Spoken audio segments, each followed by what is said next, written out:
Lorna, Hilton, Webb. And what do you do? Continue. I am the Director of Nursing for the Methadone Maintenance Treatment Program. Okay.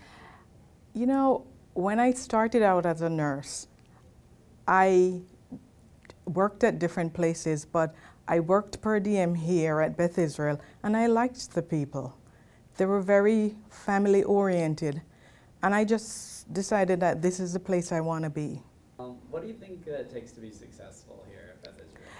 Hard work, loving your job, and actually knowing what you're doing. Mm-hmm. You know, they're different things. I like the people. They're very friendly. They're family oriented.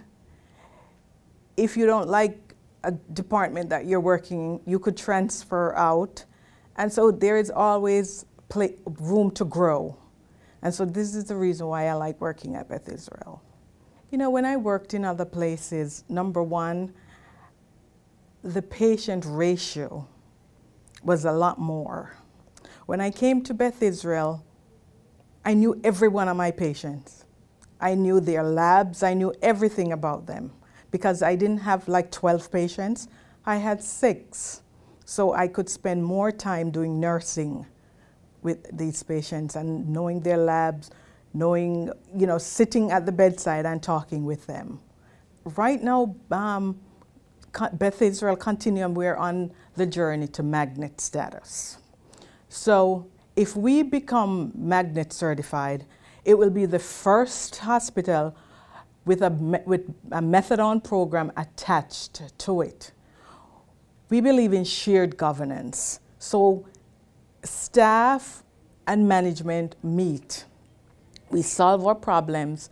And so if it doesn't work, it's not like, well, the manager told me.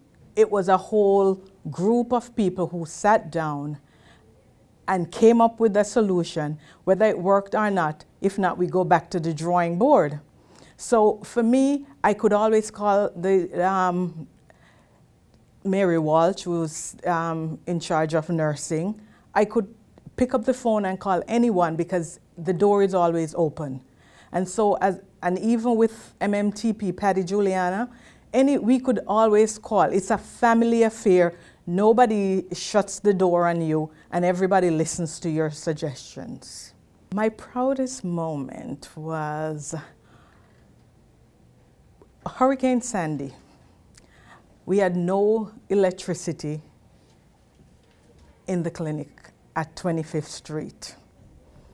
And when I went there, I saw all the nurses showed up to medicate all our patients, plus patients from all over Manhattan, who could not get to their clinic, or their clinic was flooded out and they couldn't really get there. And we stood there and we medicated some people until 7 o'clock at night, giving them their methadone so that they wouldn't go through withdrawal. And I think that for the nurses to walk through all this to get there and somehow get there and work tirelessly, that was one of my proudest moments.